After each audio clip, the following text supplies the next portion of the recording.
Blood dripped from the whip as it tore into her flesh again. Boudicca, queen of the Iceni, screamed not from pain but from rage as Roman soldiers held her down. This wasn't war, this was humiliation. In the next room, her daughter's screams echoed through the royal hall as Roman officers took turns violating them. The same soldiers who'd promised protection after her husband's death now destroyed everything she loved. By sunset, 3 Roman cities would burn. By week's end, 80,000 Roman civilians would lie dead in the streets, and in just months, at a place called Watling Street, 230,000 warriors would march to their doom against 10,000 Romans in the most one-sided massacre ancient warfare had ever witnessed. This is the story of how Roman discipline turned a rebellion into a slaughterhouse, how a widowed queen's quest for vengeance became Britain's bloodiest nightmare, and how a single battle killed more people in one afternoon than most wars claimed in years. The year was AD 60, and the island of Britannia had become Rome's bleeding wound. For 17 years, Roman legions had occupied this fog-shrouded land at the edge of the known world. The conquest had been brutal, systematic, and seemingly complete.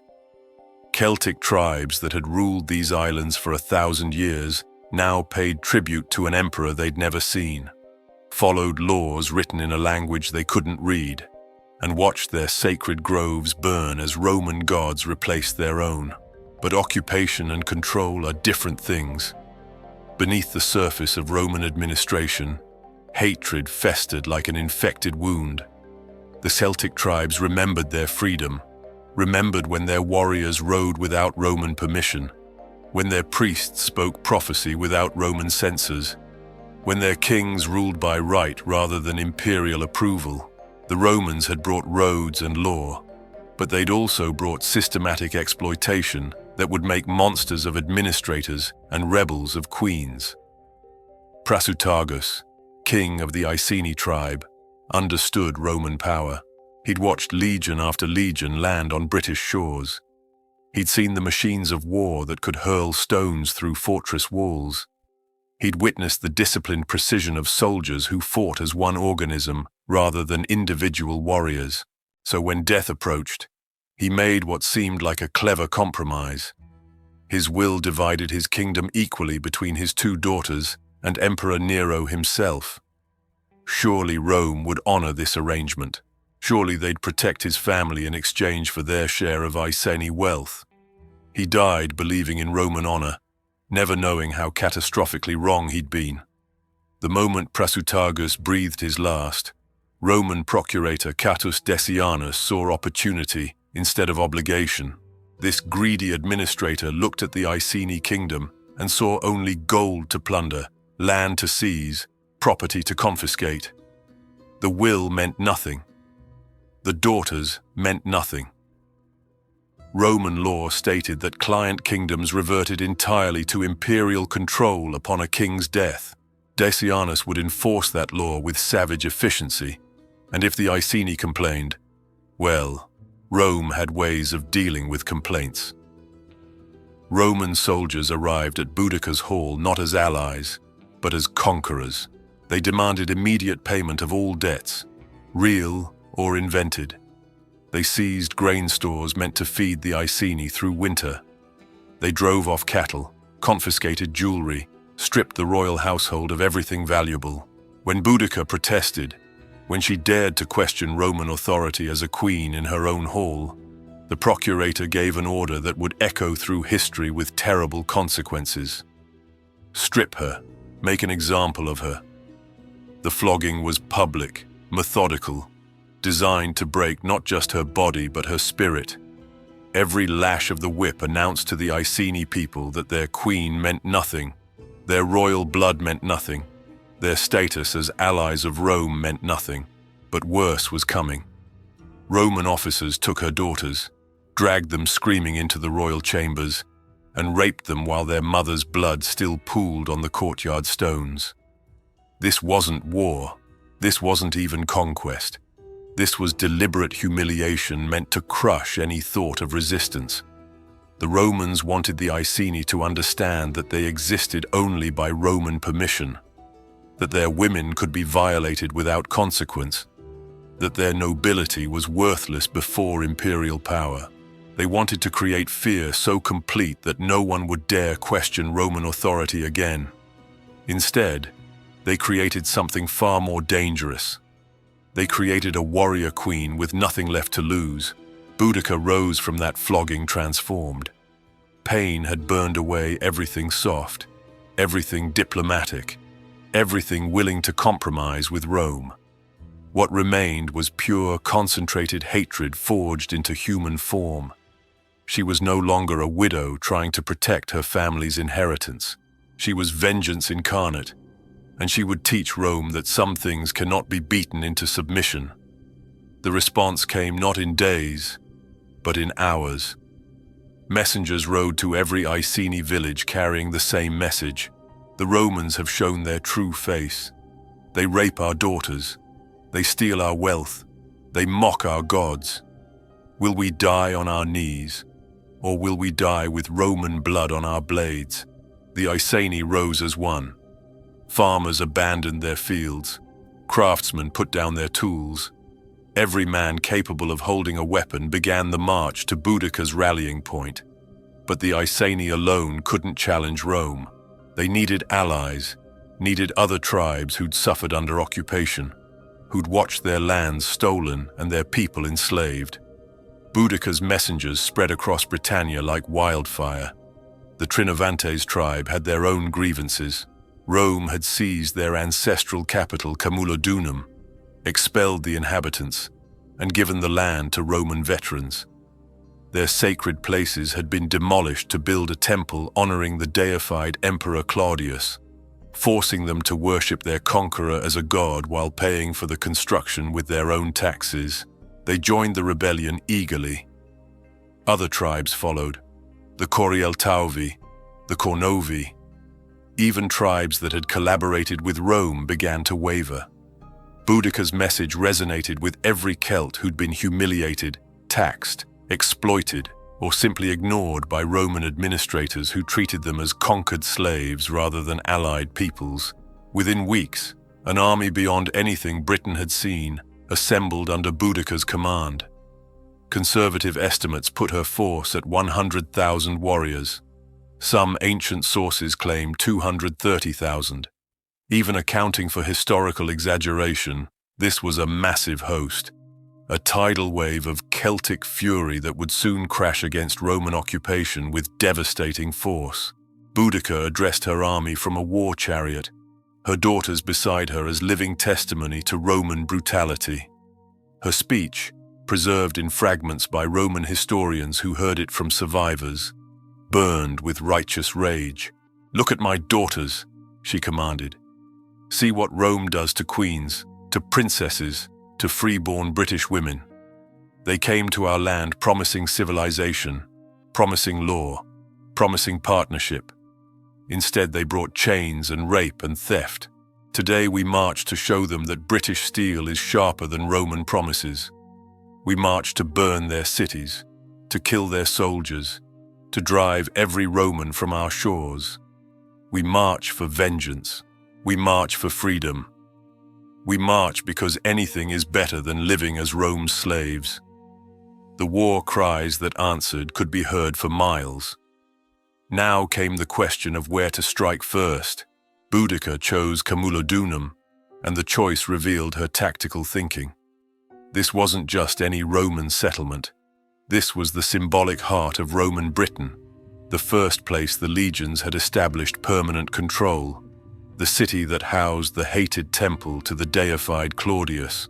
Destroying Camulodunum would send an unmistakable message that no Roman position was safe, that their occupation could be rolled back, that their veneer of invincibility was nothing more than propaganda. The city was practically defenseless.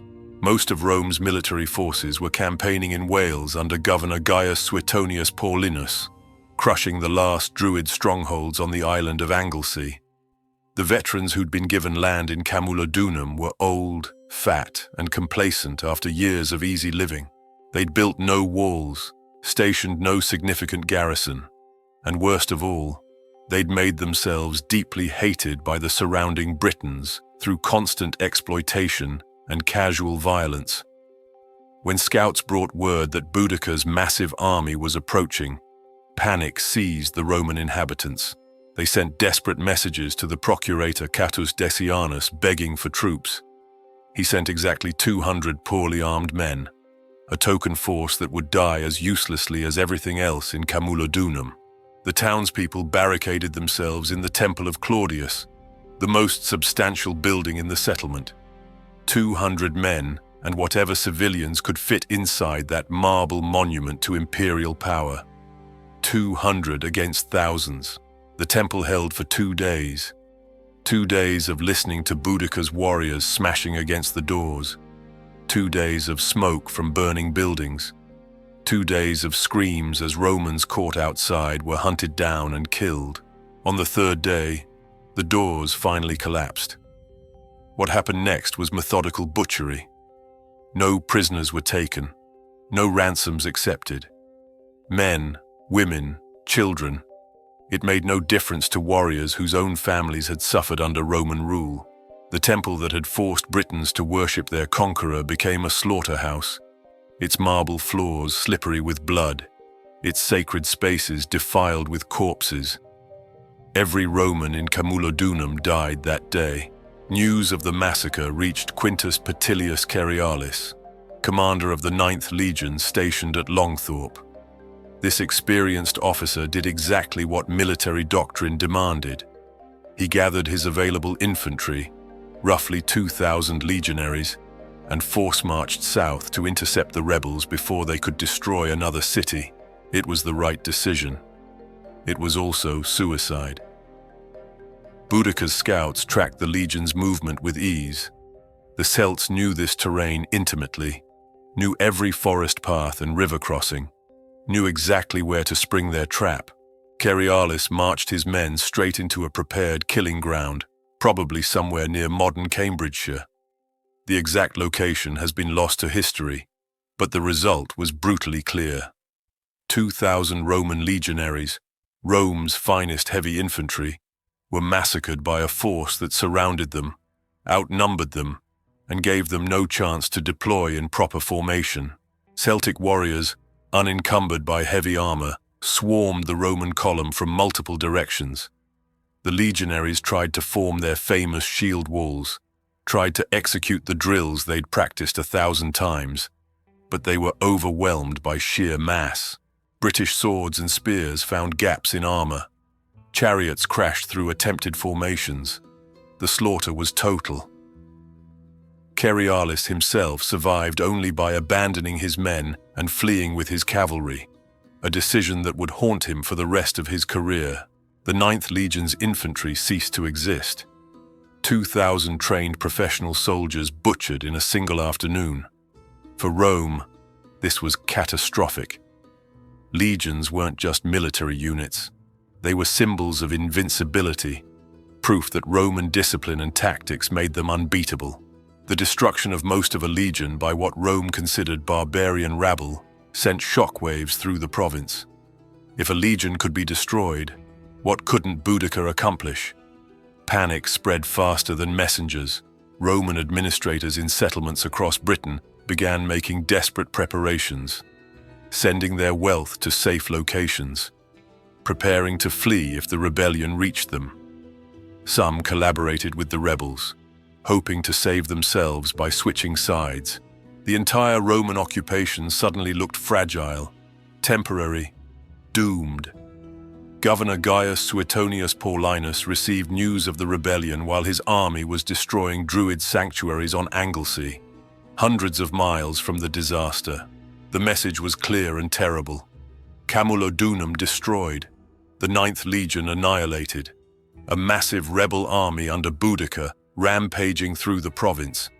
He had to make a decision immediately, and it would determine whether Roman Britain survived or died.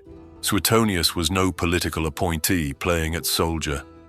This was a general who'd fought in the mountains of Atlas, who'd commanded legions in some of Rome's hardest campaigns. who understood both the capabilities and limitations of military force. He grasped the situation immediately.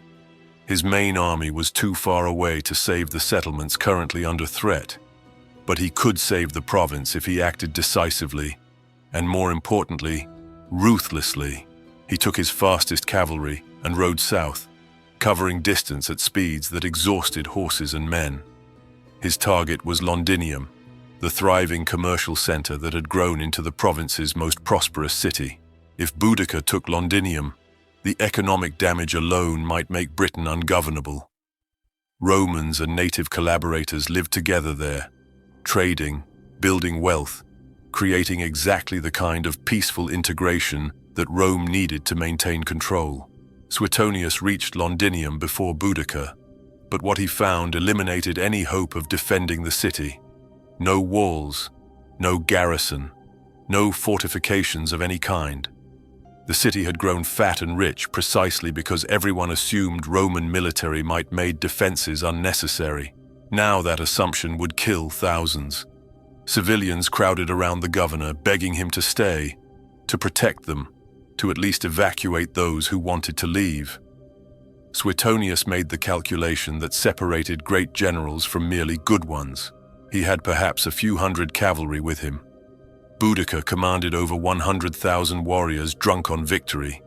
If he stayed to defend Londinium, he'd die along with everyone else, and then nothing would stop the rebels from destroying every Roman settlement in Britain. The province would be lost.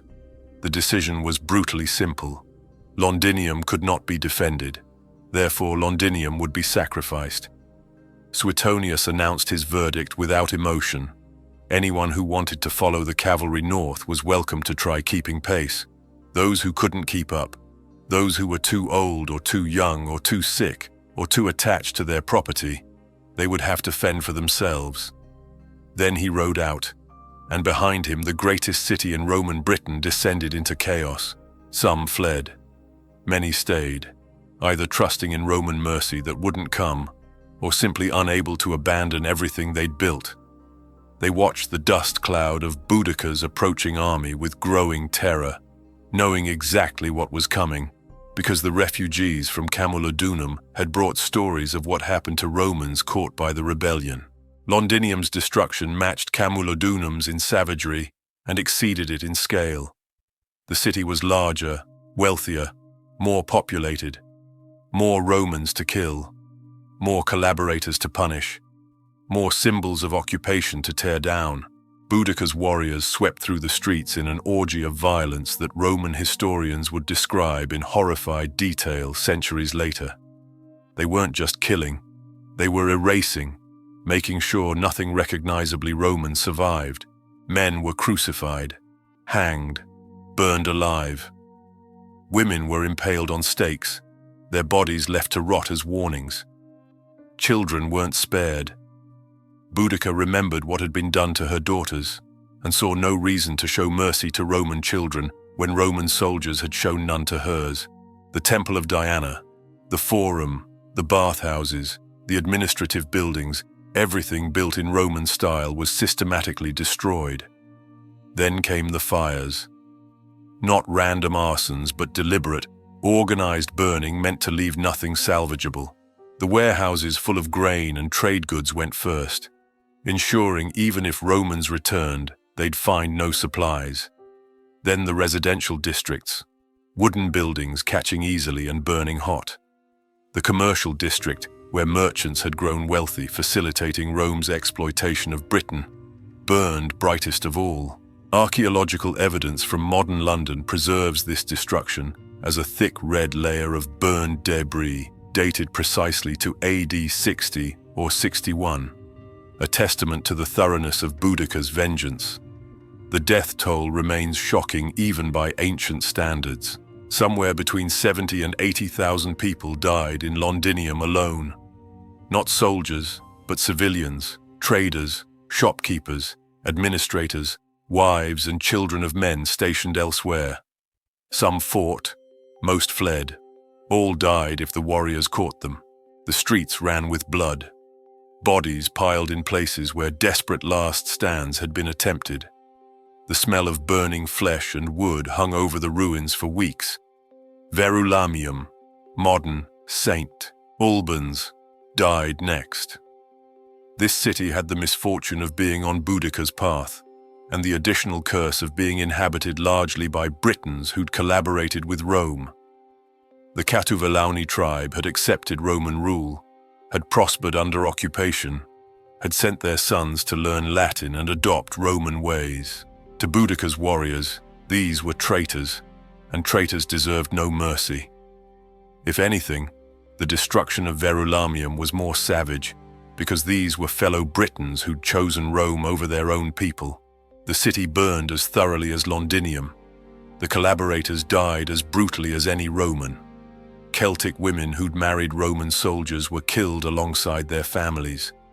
British merchants who'd grown rich on Roman trade died screaming as their warehouses burned around them. Children who'd been taught Latin instead of Celtic had their futures erased along with their lives. The rebellion wasn't just anti-Roman, it was anti-everything Rome represented, including Britons who'd accepted the occupation. By late summer AD 60, 3 major cities lay in ruins.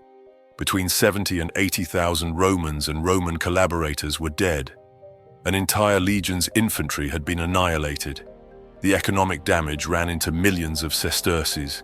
For practical purposes, Roman Britain had ceased to exist outside of the military camps, where the remaining legions waited for orders. This was now an existential crisis, and everyone knew it. If Boudicca's momentum continued, if more tribes joined the rebellion, if the remaining Roman forces failed to stop her, then the entire province would be lost. 17 years of conquest, countless Roman lives, enormous imperial investment, all would be wasted. Emperor Nero would have to explain to the Senate why Britain, supposedly pacified decades ago, had risen up and destroyed Roman power so completely. Heads would roll, metaphorically and literally. Governor Suetonius Paulinus began gathering the scattered pieces of Roman military power still surviving in Britain. His core force was the 14th Gemina Legion, veteran troops who'd been with him in Wales. These were hardened soldiers who'd spent years fighting in Britain's nastiest terrain against its fiercest warriors. They'd learned Celtic tactics, learned how to fight in forests and hills where Roman traditional advantages meant less, learned to respect their enemies even as they killed them. They would form the spine of whatever force Suetonius could assemble. Detachments from the XX Valeria Victrix Legion joined them. Additional troops pulled from garrison duty and handed weapons with orders to prepare for the fight of their lives. Auxiliary cohorts, units of foreign troops serving in Roman forces, added to the numbers.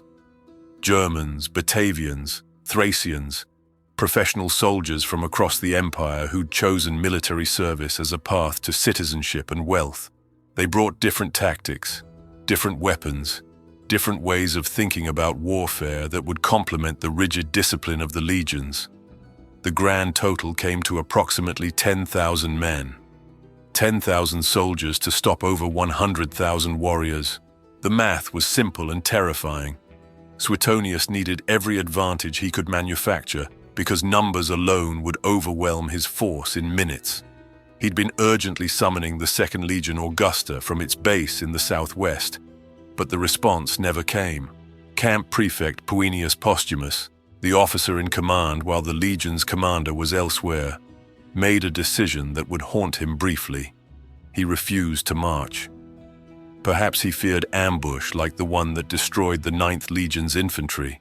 Perhaps he doubted Suetonius could win and wanted to preserve his command for whatever came next. Perhaps he was simply a coward. Whatever his reasoning, he ignored direct orders from the provincial governor and kept his legions safe in camp while 10,000 men prepared to face impossible odds. That decision would cost him everything, but not yet. First came the battle. Suetonius's genius showed in his choice of battlefield. He couldn't defeat Boudicca through superior numbers. She had those. He couldn't rely on better equipment because Celtic swords and Roman gladii killed equally well. He couldn't count on higher morale because his troops were terrified while her warriors were drunk on victory. What he could do was choose ground that turned her advantages into disadvantages, ground that made numbers irrelevant, ground that let Roman discipline slaughter Celtic courage. The location, lost to history but probably somewhere along the Roman road called Watling Street in the Midlands, offered everything he needed.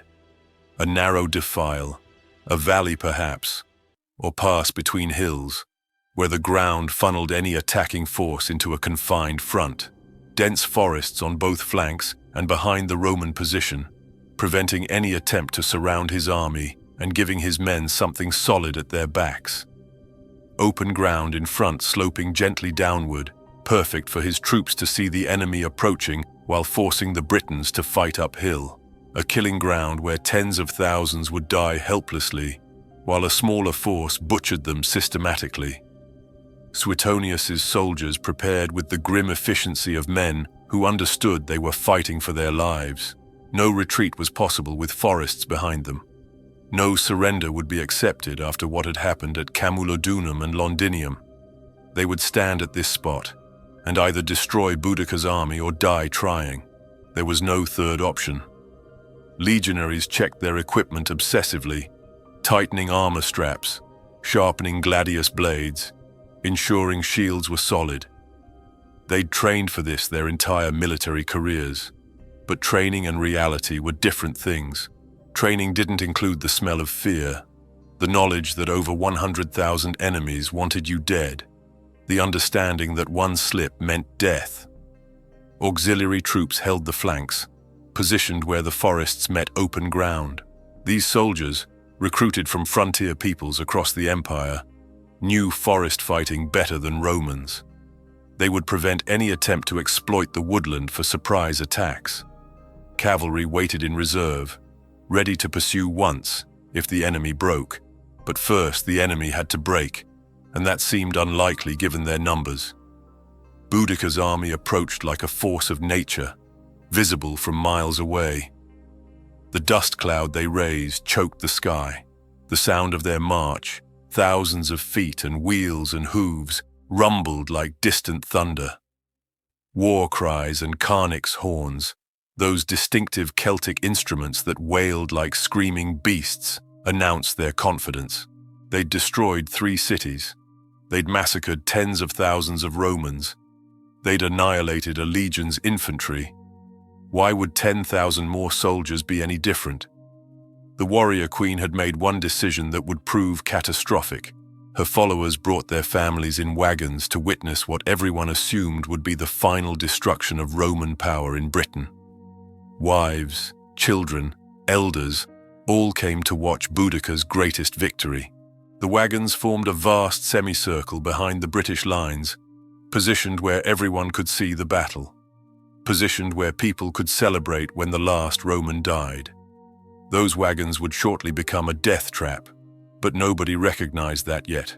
Celtic battle tactics relied on individual warrior prowess, intimidation, and the psychology of overwhelming force. Warriors painted themselves with woad, making their bodies into blue terrors. They screamed insults and challenges at enemies, working themselves into battle fury. They charged in loose formations, each man seeking personal glory through brave deeds and individual combat. It had worked against other Celtic tribes for centuries. It had worked against Roman forces before when conditions favored mobility and confusion. But here, against this ground, against Roman discipline refined to perfection, Celtic courage was about to meet systematic slaughter. Boudicca addressed her people one final time before the battle. Her speech, preserved in fragments by the Roman historian Cassius Dio, writing generations later, mixed legitimate grievances with promises of easy victory. She reminded them of Roman atrocities, of the rape and humiliation she and her daughters had endured, of the theft and exploitation every Briton had suffered. She pointed to the Roman line, those few thousand men trapped against the forest, and promised they would drown that thin formation in British blood.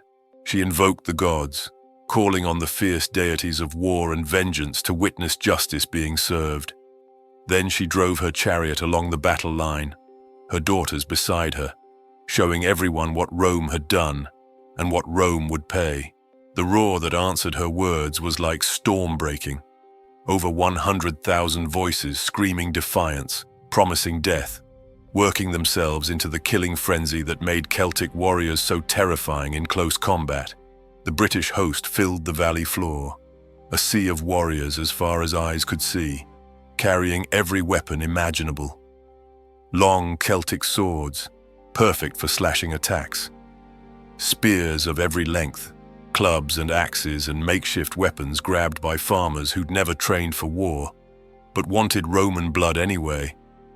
Some warriors wore armor, mail shirts or leather protection. Most fought with minimal protection, trusting in shields and ferocity. It didn't matter. Numbers this overwhelming didn't need armor. They'd simply crush the Romans through sheer mass. Or so everyone thought. On the Roman side, Suetonius gave his troops the speech that would decide everything. Ancient sources preserve variations of his words, and while the exact phrasing might be embellished, the core message rings true. He didn't promise easy victory. He didn't claim the gods favored Rome. He told them simple, brutal truth. Ignore the noise and empty threats of the barbarians. There are more women than warriors in their ranks. They're not soldiers. They're a mob. They will break when they feel Roman iron and courage. We hold the high ground. We hold discipline. We hold training. They have numbers. Numbers mean nothing to the gladius. Each of you has faced death before and survived. Today will be no different. Stand your ground. Trust your brothers on your left and right. Fight as you've trained. Kill efficiently, not bravely. Rotate when tired. Let fresh men take the front. We are the finest fighting force the world has ever known. Today we prove it. No retreat. No surrender. Rome doesn't run. He laid out the tactical plan with brutal simplicity. 3 lines of infantry, the standard Roman deployment. Auxiliaries on the flanks where forests prevented wide movements. Cavalry in reserve for the decisive moment. When the enemy charges, they commanded, let them come. Absorb the impact with shields. Let them exhaust themselves running uphill.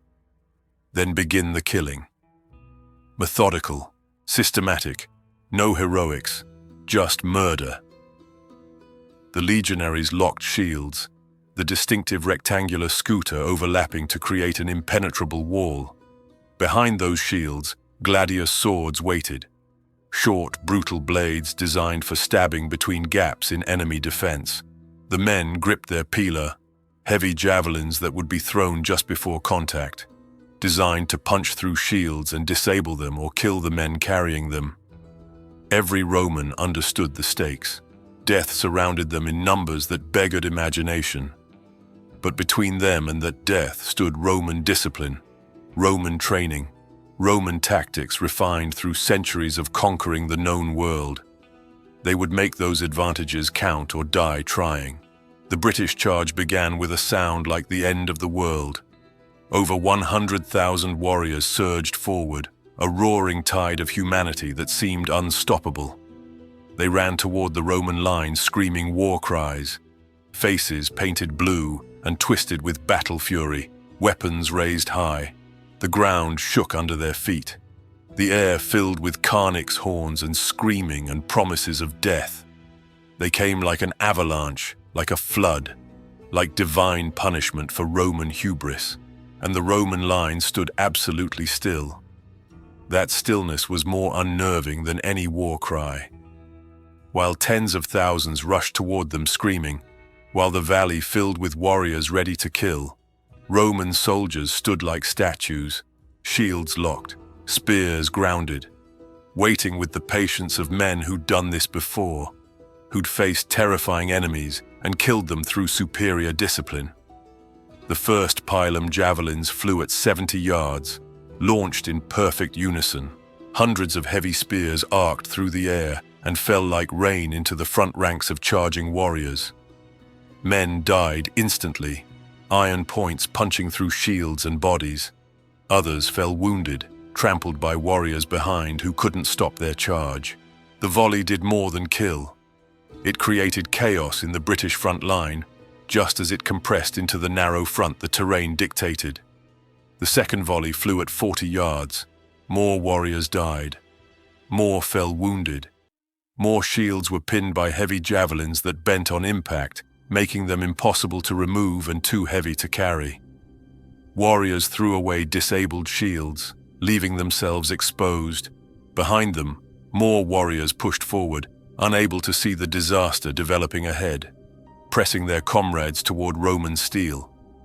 At 20 yards, the third and final pylon volley killed hundreds more. Then the British charge hit the Roman shield wall like a wave against a cliff. The sound of impact echoed off the valley walls. Wood struck wood. Bodies slammed against shields. Celtic swords rose and fell, hammering on Roman defenses. For a few seconds, it looked like the sheer mass might overwhelm the Roman line through pure momentum. But the Romans had been waiting for exactly this.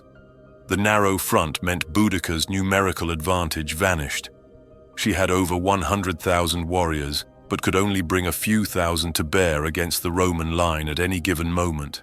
The rest pressed uselessly behind, unable to fight, unable even to see what was happening. The slope forced British warriors to fight uphill, already exhausted from their charge, gasping for breath in the press of bodies. Meanwhile, Roman soldiers in their three lines rotated with mechanical precision. Frontline fights for a few minutes, then falls back. Second line moves forward, then third line. Then first line returns. Rested. The warriors facing them never got rest, never got respite, just constant pressure from fresh Roman soldiers who killed with efficient precision. The gladius showed its genius in these conditions. Celtic longswords needed room to swing, space to build momentum for those devastating slashing attacks that could cleave through armor. Pressed together in the narrow front, packed tight by the warriors behind them, Celtic fighters couldn't use their weapons properly. They tried to swing and hit their own comrades. They tried to stab and couldn't extend their arms. Meanwhile, Roman gladi, short stabbing swords, worked perfectly. A quick thrust between shields, withdrawing immediately. 6 inches of iron finding belly or thigh or throat. Not glorious, not heroic, just efficient murder repeated thousands of times. The Roman training showed its value. These weren't men fighting as individuals. They were parts of a killing machine operating with perfect synchronization. Stab. Step forward. Stab. Step forward. The soldier on your left protects your left side with his shield. You protect the soldier on your right. No one fights alone. No one dies alone unless everyone dies together. Bodies began piling up in front of the Roman line, creating additional obstacles. British warriors literally had to climb over their own dead to reach Roman shields. The footing became treacherous, blood and mud mixing into slippery paste. Men fell and were trampled. The wounded screamed and died under the feet of their own people. The psychology of the trap began working on British morale. Warriors in the front ranks realized they were dying for nothing. They tried to retreat, to fall back and reorganize, but the press of warriors behind them made retreat impossible. Those in the rear, unable to see the slaughter happening ahead, kept pushing forward, kept crushing their comrades against Roman steel. Panic began spreading from the front ranks backward. Individual warriors, seeing friends die, seeing Roman shields holding impossible, tried to flee, but there was nowhere to go. The narrow valley forced everyone together. The wagons behind the army blocked retreat. Boudicca's decision to bring families to witness victory had created a trap. Her own civilians blocked her army's escape routes. Hours passed. The Romans advanced in wedge formations, testudo tortoise formations with shields on all sides, cutting into the British mass like axe blades into wood. Auxiliary troops on the flanks prevented any attempt to escape through the forests. The battle had become an abattoir, a killing ground where Roman soldiers butchered disorganized enemies unable to fight effectively or flee. Celtic courage meant nothing against this systematic destruction. Individual bravery meant nothing. The warriors' willingness to die meant nothing except they died. The British assault broke not with a single moment but gradually, like a dam cracking before it collapses. First, a few warriors turned and ran, then dozens, then hundreds. The panic spread like plague through the massive host. Warriors who'd been fighting desperately to reach Roman shields suddenly fought just as desperately to escape. But the wagons, those cursed wagons that families had brought to witness victory, now blocked the valley floor. Warriors trying to flee crashed into carts and oxen and their own families. The chaos became total. Suetonius, watching from his command position, recognized the moment. He unleashed his cavalry with a single order: pursue. Kill them all. Roman horsemen swept into the routing mob with lances and swords. What had been a battle became a massacre. What had been warriors became fleeing targets. The Roman cavalry didn't distinguish between combatants and civilians.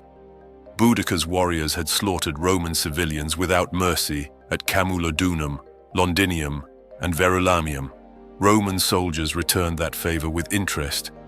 Men were ridden down and trampled. Women were speared as they tried to protect children. Children themselves died under Roman hooves and blades. No quarter, no mercy, no prisoners except for those who might be sold as slaves later. The killing continued for hours, only stopping when Roman soldiers were too exhausted to lift weapons anymore. Ancient sources claim 80,000 Britons died at Watling Street. Modern historians initially scoffed at that number as impossible exaggeration. But given the entrapment, given the wagons blocking retreat, given Roman ruthlessness and systematic efficiency, given the presence of civilians who never should have been there, 80,000 actually seems plausible. This wasn't a battle where routed armies could scatter and flee.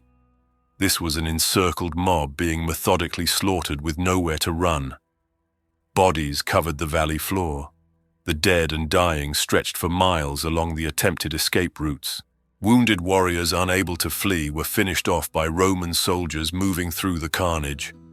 The wagons that had brought families to watch victory became tombs. People who'd come to celebrate died trapped in wooden cages of their own making. Boudicca's fate remains uncertain. Some sources claim she died in battle, going down fighting as a warrior queen should. Other sources, more reliable, say she took poison to avoid capture. She knew what Romans did to defeated enemy leaders. They'd parade her through Rome in chains, display her as a trophy during a triumph, then ritually strangle her in the Tullianum prison. Better to die by her own hand than give Rome that satisfaction. Her daughters' fates aren't recorded. Likely they died with their mother by poison or blade, choosing death over Roman captivity. Roman casualties told their own story of tactical genius. Approximately 400 dead, slightly more wounded, from a force of 10,000 facing over 100,000 enemies. The loss ratio was something like 200 to 1, the greatest kill ratio in recorded Roman history. This wasn't a battle. It was industrial-scale slaughter made possible by terrain, discipline, and the systematic application of violence. Roman Britain was saved, but Suetonius didn't stop at victory. He unleashed a campaign of retribution that would make the rebellion's destruction look restrained. His legions swept across the province with orders to crush any hint of continued resistance. Tribes that had joined the rebellion faced systematic destruction. Crops were burned, villages were razed, livestock was slaughtered. The Roman response was deliberate starvation, ensuring that even if scattered warriors survived, they'd die when winter came without food stores. The scorched earth policy worked with terrible efficiency. Famine followed the military campaign. Thousands of Britons who'd survived the battle died slowly of starvation through the winter. Roman historians mention this almost casually, as if starving an entire population was just normal military procedure. To Rome, it was. Rebellion brought not just military defeat, but the destruction of everything that supported rebel populations. Catus Decianus, the greedy procurator whose exploitation had sparked the entire rebellion, fled to Gaul before Suetonius could hold him accountable. He'd stolen enough wealth to live comfortably in exile while Britain burned from the consequences of his greed. Puinius Posthumus, the camp prefect who'd refused to march with the Second Legion Augusta, heard about the victory and realized his career was over. He disobeyed direct orders from the provincial governor. His legion had sat safe in camp while 10,000 men fought impossible odds. There was no excuse that would save him. He committed suicide rather than face court-martial and execution. The new procurator, Julius Classicianus, arrived in Britain and was horrified by what he found. Suetonius's retribution campaign was effective but counterproductive. You couldn't govern a province where everyone was dead or starving. Classicianus sent reports to Rome arguing that continued brutality would make Britain ungovernable and economically worthless. Emperor Nero, reading these reports while dealing with other crises, made a pragmatic decision. Suetonius had won the military victory, but was now a political liability. In AD 61, barely a year after Watling Street, the governor was recalled to Rome. His replacement took a more conciliatory approach, offering pardons to tribes that submitted peacefully, providing grain to regions facing starvation, generally trying to prove that cooperation with Rome was better than resistance.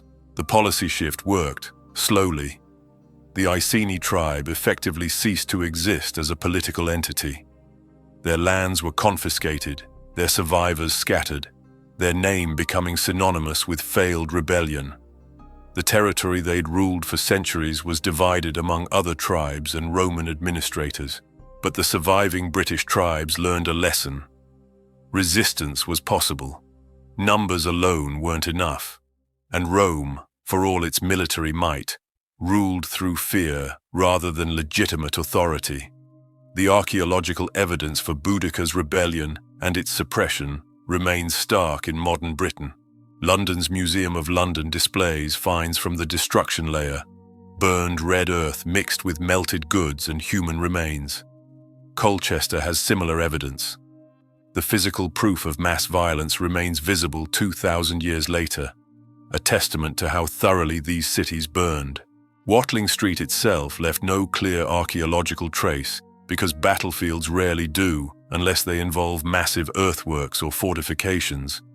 But the historical impact was undeniable. The battle secured Roman Britain for another 350 years. The province would eventually fall, but not to British resistance. It would fall when Rome itself collapsed, when the legions were withdrawn to defend Italy against barbarian invasions. Until then, Britain remained Roman, contributing taxes, troops, and resources to the empire. The rebellion's failure taught future generations of Britons that direct military confrontation with Rome was suicide. If Boudicca, with 100,000 warriors, couldn't drive out 10,000 Romans, what hope did smaller forces have? The strategic lessons of Watling Street were studied by Roman officers for centuries afterward. Choose your ground. Use terrain to negate enemy advantages. Maintain discipline under pressure. Fight as a coordinated unit rather than individual warriors. The importance of training and drilling until movements become automatic. Performed correctly even under the stress of combat. The Roman military system, refined through centuries of warfare, had proven itself against overwhelming odds. The psychological impact on both Romans and Britons was profound. Romans saw themselves as invincible, proof that discipline and civilization would always defeat barbarism and numbers. Never mind that Roman civilization included exploitation, rape, theft, and mass murder. Victory wrote the history, and victory's history praised Roman order over Celtic chaos. Britons saw the futility of direct resistance. Some tribes retreated into the highlands and maintained independence through geographic isolation.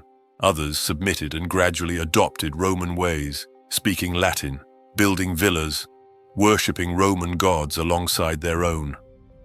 The Romanization of Britain accelerated after the rebellion's crushing.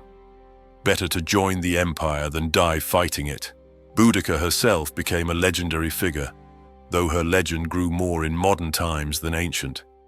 Romans remembered her as a dangerous barbarian queen whose rebellion nearly cost them Britain. Ancient historians like Tacitus and Cassius Dio preserved her story, but always from the Roman perspective, emphasizing Roman courage and British savagery. Medieval and Renaissance Europeans barely remembered her. But Victorian Britain, at the height of its own empire, rediscovered Boudicca and transformed her into a symbol of British martial spirit. A statue was erected near Parliament, showing her in a chariot with her daughters, commemorating resistance against tyranny. The irony was lost on Imperial Britain, celebrating a woman who fought against occupation while Britain itself occupied a quarter of the globe. Modern perspectives on Watling Street struggle with competing narratives. From one view, this was genocide, the systematic slaughter of tens of thousands of people, including civilians, 80,000 dead, women and children massacred, an entire tribe effectively destroyed. Roman victory achieved through ruthlessness that would today be called war crimes.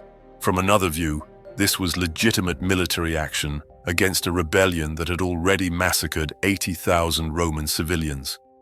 Boudicca's warriors had shown no mercy at Camulodunum, Londinium, or Verulamium. They'd targeted civilians deliberately, killing everyone they could catch regardless of age or gender. Roman retaliation, while brutal, was proportional to the rebellion's own savagery. Both perspectives hold truth. War between Rome and the Celts was total war, where civilians were legitimate targets and mercy was weakness. Modern humanitarian laws didn't exist. The concept of proportional response was foreign. You fought until your enemy couldn't fight anymore, and then you kept fighting to ensure they'd never fight again. The battle demonstrated that numbers alone don't win wars. Boudicca had overwhelming numerical superiority and threw it away through poor tactical decisions, bringing civilians to watch the battle, choosing to fight on ground that negated her advantages, allowing her force to become trapped by their own baggage. Any one of these mistakes might have been survivable. All three together made defeat inevitable. Roman discipline proved itself the decisive factor. 10,000 men maintaining formation and fighting as a coordinated unit defeated over 10 times their number fighting as individuals. Training mattered more than courage. Tactics mattered more than numbers.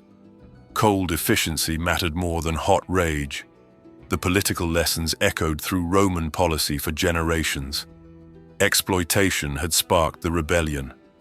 Caius Decianus's greed had turned allied tribes into enemies. The rape of Boudicca and her daughters had created a symbol that united disparate peoples. Rome learned slowly that governing through pure extraction was unstable. Post-rebellion Britain was governed with slightly more restraint. Taxes were still heavy, but not confiscatory. Roman administrators were monitored more carefully to prevent the kind of casual brutality that had triggered catastrophe. Local customs were respected more, or at least ignored rather than actively suppressed. The lesson was pragmatic rather than moral. Happy subjects rebelled less than brutalized ones. Watling Street's legacy extended far beyond Britain. The battle became a case study in how disciplined infantry could defeat overwhelming numbers through tactical positioning. Military theorists studied it alongside Thermopylae, Cannae, and other battles where small forces defeated large ones. The principles remained relevant across centuries. Control the terrain. Force enemies to fight on your terms. Maintain discipline under pressure. Use psychological pressure to create panic. These weren't uniquely Roman innovations, but Rome executed them with systematic efficiency that made the difference between victory and annihilation. The human cost was staggering no matter which side you sympathized with. 80,000 civilians dead in the rebellion's initial phase. 80,000 warriors and civilians dead at Watling Street. Thousands more dead in the famine and retribution that followed. Over 150,000 dead in a single year from a province that probably held fewer than 2 million people total. This was demographic catastrophe, a population loss that would take generations to recover from. Families were destroyed, communities were erased, entire regions were depopulated. The rebellion's failure meant those deaths accomplished nothing except demonstrating Roman power and British vulnerability. Yet the memory persisted. Generations later, Britons still told stories of the warrior queen who defied Rome. The rebellion's crushing didn't erase the impulse toward independence. It just taught that independence required different tactics. Later, British resistance would be more subtle, less dramatic, more sustainable. But Watling Street marked the last time a unified British force challenged Roman rule directly. The next 4 centuries would see accommodation rather than rebellion, adaptation rather than resistance. Britain would become Roman, and even after Rome fell, the Roman influence would persist in language, law, religion, and infrastructure. The roads Rome built remained. The cities Rome founded continued. The Latin language evolved into English's ancestor. The legal concepts Rome introduced shaped British law. The Christianity Rome eventually embraced became Britain's dominant religion. Even in defeat, even under occupation, Britain was transformed by Rome. But standing at Watling Street, watching 10,000 Romans slaughter an army 20 times their size, none of that cultural transformation was visible. There was only blood and screams and the systematic murder of tens of thousands, and the knowledge that discipline had defeated courage, that organization had overcome numbers, that the most efficient killers would inherit the island.